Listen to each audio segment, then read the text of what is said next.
So ayan na nga mga kasari, dumating na yung aking in-order galing sa Pure Gold. So mga 3 box to siya mga kasari. Yung isang box ay calamansi pansit canton. Tapos itong isang box naman ay 5 packs of chili mansi na pansit canton. Tapos itong isa naman ay chichirya po yan mga kasari, Jack Angel. So ayan Nova, VCAT, at saka po ano po ba itong isa, piatos. So sa 10 perasong piatos at Nova, may free po siyang 3 chippy at saka po tag-tatlong manghuan. O di ba mga kasari, bukod sa may tubo ka pa sa items na binili mo, may tubo ka din dun sa free.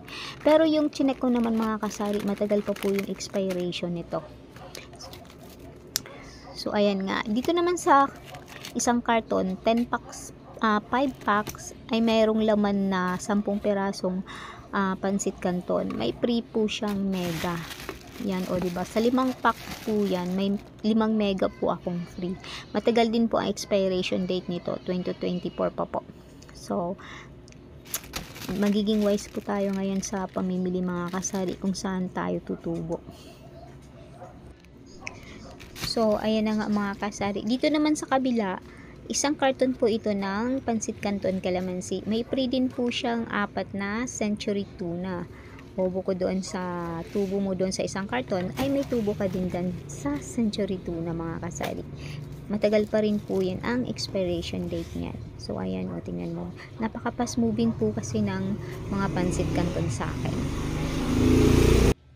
So ayan na yung lagayan ko ng pansit canton mga kasari. Kunti na lang yung kanyang laman. So kailangan ko nang mag-refill.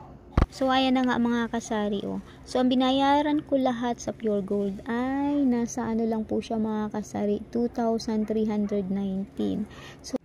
So sa panahon ngayon kasi mga kasari, napakamahal na mga bilihin, kaya kailangan talaga maghanap tayo ng paraan kung saan tayo nakakamura para maibenta din natin siya ng mura sa ating mga customer para po balik-balikan po tayo.